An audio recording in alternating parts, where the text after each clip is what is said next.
బిల్లా, నువ్వు నా దారికి రావాలి. వస్తున్నావు. రాకపోతే ఏం జరుగుతుందో తెలుసా? చందు శాంపిల్ మాత్రమే. ఫుల్ ట్రీట్మెంట్కి నా దగ్గర పక్కా ప్లాన్ ఉంది. Be careful. నీ శ్రేయోభిలాషి. ఎవరు బిల్లా? చందుపై అటాక్ గురించి ఈ లెటర్లో రాశారంటే వాళ్లే ఇది చేశారు. ఎవరై ఉంటారు? ఆ పార్దుగాడేమో బిల్లా. పార్దు కాదని ఎందుకు చేసిన ఫోన్లో చెప్పారు? వాడు కాకపోతే మనకి ఇంకెవడున్నాడు బిల్లా శత్రువు? అదే ఆలోచించాలరా. నన్ను రక్షించడం కోసం మీరెంతగానో కష్టపడ్డారు. అదో కష్టమా? మీరు క్షేమంగా ఆనందంగా ఉండటమే నాకు కావాలి. నేను సంతోషంగా ఉండడం కోసం మిమ్మల్ని కష్టపెట్టడం నాకు బాధగా ఉంది. ఎక్కడి నుంచో వచ్చిన మీరు ఇక్కడ మా కోసం ఇబ్బందుల్లో పడుతున్నారు. అలాంటిదేం లేదు ఇందు. మాకంటే తప్పదు. మా కోసం అనవసరంగా మీరు ఇరుక్కుపోవడం నాకు ఇష్టం లేదు. మీరు మీ ఊరు వెళ్ళిపోండి సార్. ఈ పరిస్థితుల్లో మిమ్మల్ని వదిలేసి ఎలా వెళ్తాను ఇందు?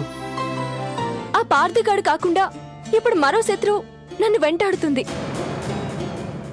నా చుట్టూ ఉన్న వాళ్ళని చంపుతానని బెదిరిస్తుంది. ఆ బెదిరింపులేం పట్టించుకోకిందు. పట్టించుకోకపోతే రేపు మీకు ఏదైనా జరిగితే అప్పుడు నన్ను నేను క్షమించుకోలేను. ఏటవుతుంది?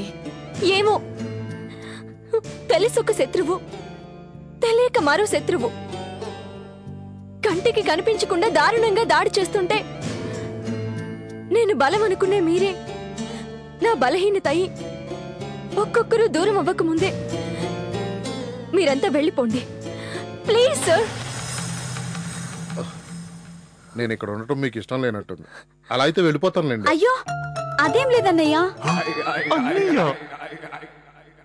మా వల్ల మీకు ప్రాబ్లం అని తప్పితే వేరే ఉద్దేశం ఏమీ లేదు.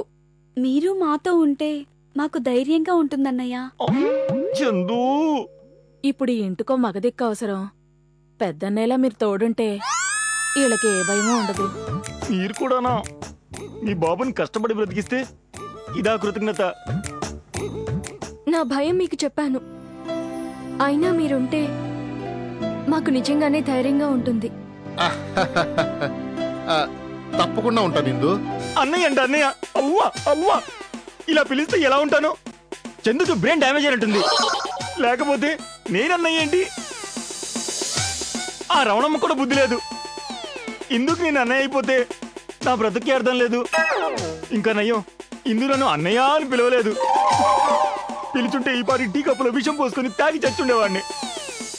ఇన్నేళ్లు ఇందుని ప్రేమించింది ఈ రోజు ఇలా పిలిపించుకోవడానికా? అయినా మీరు కూడా తప్పు చేశారు. చందు వాళ్ళకి మీరు అన్నయ్యలా ఎందుకు కనిపించారు? అన్నయ్యలా కనిపించింది మీరు కదా. అంటే మీరు మాత్రమే వాళ్ళకి అన్నయ్య, నేను కాదు. కాబట్టి మీరు నాకు బావగారు. హలో అన్నయ్య గారు. చెప్పమ్మా. మీతో ఒక ముఖ్యమైన విషయం మాట్లాడాలి. చెప్పమ్మా. రమణమ్మను బాబుని ఊరికి తీసుకెళ్ళిపోండి అన్నయ్య. ఇప్పుడు నేనున్న పరిస్థితుల్లో ఎప్పుడు ఎవరికి ఏం జరుగుతుందోనని భయంగా ఉంది. నా వల్ల మిగతా వాళ్ళు ఇబ్బంది పడ్డం నాకిష్టం లేదు. రమణమ్మకి విషయం చెప్పి ఊరెళ్ళమంటే తను ఒప్పుకోదు. ఇలాంటి సమయంలో టెన్షన్స్ వాళ్ళకొద్దు. దయచేసి తీసుకెళ్ళిపోండి. కానీ రవణమ్మ వినదేమో. మీరే ఏదో ఒకటి చెప్పి తీసుకెళ్ళండి అన్నయ్య, ప్లీజ్. సరేనమ్మా.